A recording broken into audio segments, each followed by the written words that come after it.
Hello everyone, গল্পের গুরু চ্যানেলে আপনাদের সকলকে স্বাগত। আমি অর্ণব চলে এসেছি আঁধারে আতঙ্ক সিরিজের এপিসোড 5 নিয়ে। আজকের ঘটনাটির নাম জ্যোৎস্না রাতের মায়া। ঘটনাটি আমাদের পাঠিয়েছেন ঝলদা পুরুলিয়া থেকে কল্যাণ হাজরা। বাকি ঘটনা তারই জবানিতে।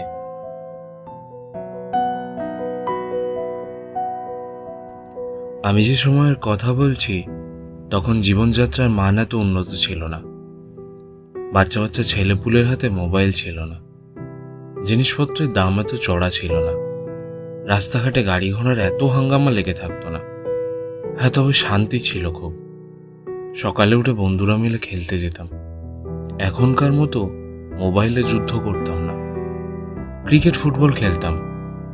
গোলা ভর্তি ধান থাকতো, পুকুরে নামলে মাছ ঘা মারত। আজ আর সেসব দিন কোথায়। চারিদিকে শুধু অট্টালিকা আর অট্টালিকা। তোমরা তো এখন আর দেখতে পাও না। আগে জ্যোৎস্না রাতে সবকিছু দিনের বেলার মতো পরিষ্কার দেখা যেত, ঠিক অনেকটা মেঘলা দিনের মতো লাগতো। আমরা চাঁদনি রাত বলতাম। সেই সব রাতে জমিয়ে লুকোচুরি খেলতাম বন্ধুরা মিলে। আর গরমকাল হলে তো কথাই ছিল না। লুকোচুরি খেলা শেষ করে কাঁচা আম পেড়ে এনে বসতাম পুকুর ধারে, বা কখনো মাঠের ধারে, অথবা ছোট দাদুর কাছে। দাদু গল্প শোনাতো, সাথে নুন লঙ্কা মেশানো আম সাবার করা চলতো। তা সেরকমই এক চাঁদনি রাতের কথা বলছি। স্কুলে গরমের ছুটি পড়েছে সবে। ক্লাস 9-এ পড়ি। সারাদিন ক্রিকেট খেলেই কাটতো। দুপুরের দিকে যেতাম পুকুরে ডুব দিতে।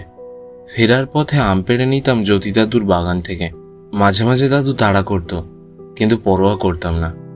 বাড়ি ফিরে খাওয়া দাওয়া করেই আবার বেরোতাম খেলতে। কখনো খোখো খেলা হতো, কখনো ফুটবল, কখনো বা ক্রিকেট। এক এক দিন এক এক রকম খেলা হতো। তারপর সন্ধেবেলা অল্প কিছু খেয়েই বেরোতাম আবার। মায়ের হাতে মার খেয়েছি কত পড়তে না বসার জন্য, কিন্তু রাতে যখন ফিরতাম আম ফলসা নিয়ে আসতাম মায়ের জন্য।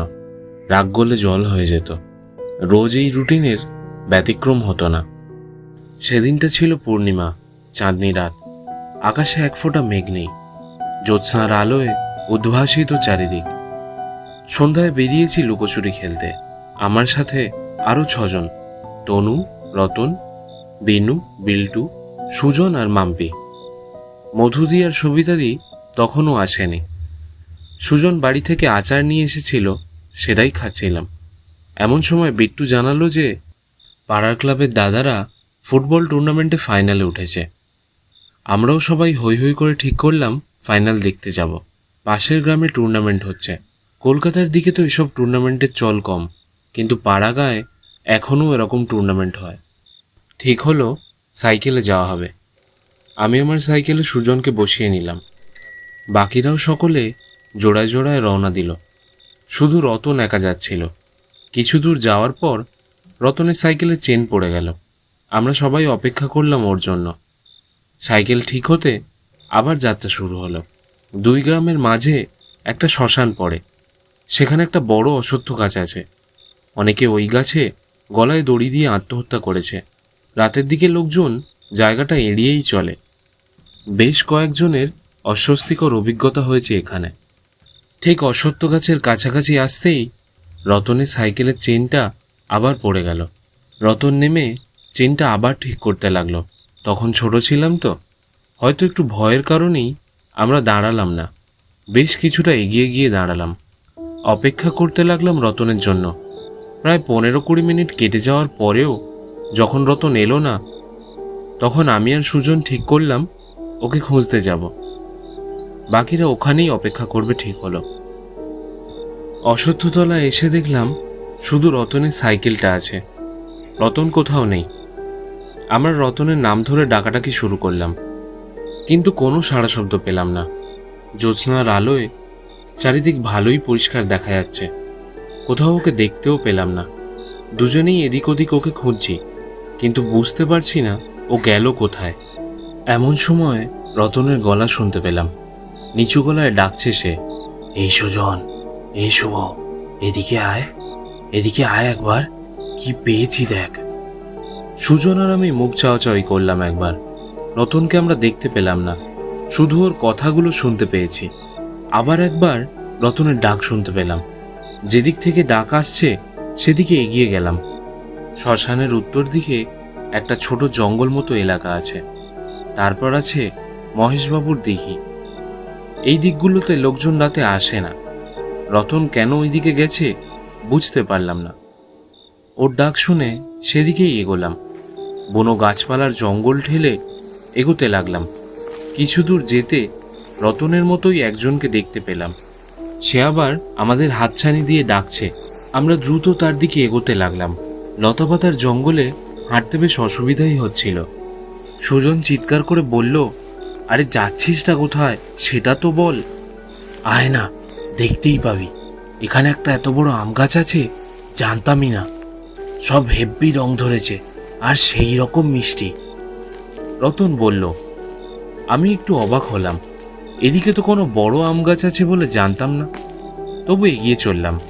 এসে পৌঁছালাম খোলা একটা মাঠের মাঝে। মাঠ ভর্তি ছোট ছোট নরম ঘাস। ঠিক মাঝখানে একটা বড় আম গাছ। রতন সেদিকেই এগিয়ে যাচ্ছে। এদিকটায় যে এরকম একটা মাঠ আছে সেটাও জানতাম না। অনেকবার সকালবেলায় এসেছি, কিন্তু কখনো চোখে পড়েনি। পরিষ্কার চাঁদের আলোয় দেখলাম গাছ ভর্তি পাকা আম। আস্তে আস্তে গাছের দিকে এগিয়ে যেতে লাগলাম। কেমন ঠান্ডা ঠান্ডা লাগতে শুরু করলো। পরিবেশে কেমন একটা স্যাঁতস্যাঁতে ভাব, আর যেন একটা আঁশটে গন্ধও পাচ্ছিলাম। একটা অস্বস্তি হচ্ছিল যেটা ঠিক বলে বোঝাতে পারবো না। সামনের দিকে দেখছি রতনও আস্তে আস্তে হাঁটছে গাছটার দিকে। আমরা যত এগোচ্ছি আম গাছটা যেন তত পিছিয়ে যাচ্ছে। বাতাসে আঁশটে গন্ধটা ক্রমশ বাড়তে লাগলো। হঠাৎ মুখে একটা টর্চের আলো এসে পড়তে যেন সম্বিত ফিরে পেলাম। তার সঙ্গে চিৎকার শুনতে পেলাম, এই তোরা কি করছিস, কি করছিস? হায় হায়, কি সর্বনেশে কাণ্ড, কি করছিস তোরা? যখন হুঁশ ফিরল তখন দেখলাম এক কোমর জলে দাঁড়িয়ে আছি। কোথায় মাঠ, কোথায় আম গাছ? আমরা মহেশবাবুর দিঘিতে রয়েছি। রতন তখনও এগিয়ে চলেছে। জল ওর গলা অবধি পৌঁছেছে। আমরা সাঁতরে ওর কাছে পৌঁছালাম।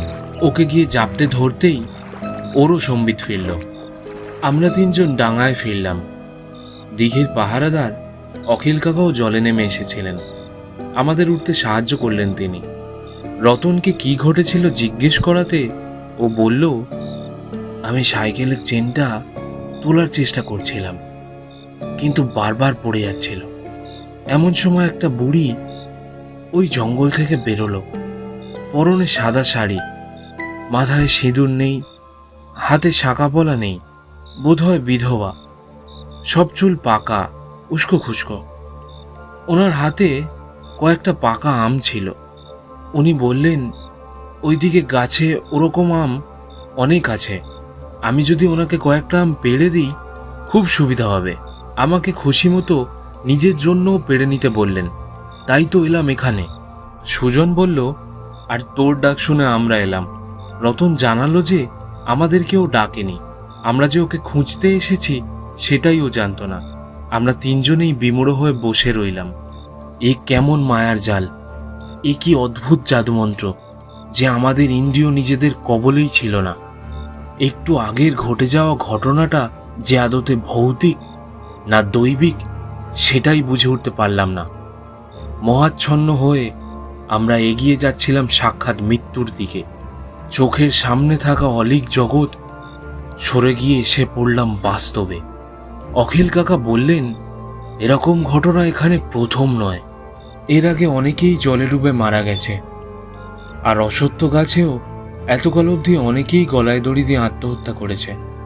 এসব কিসের মায়া বা কার জাদুবিদ্যা তা আমার জানা নেই, তবে জ্যোৎস্না রাতে এই জায়গাটা বড্ড ভয়ানক। আজকের ঘটনাটা কেমন লাগলো কমেন্টে সেটা জানাতে ভুলবেন না।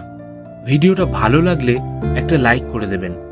এরকম ঘটনা ও গল্প শুনতে আমাদের চ্যানেলটা সাবস্ক্রাইব করে নিন। ফিরে আসবো আবার নতুন একটি এপিসোড নিয়ে। ততক্ষণ স্টে টিউনড।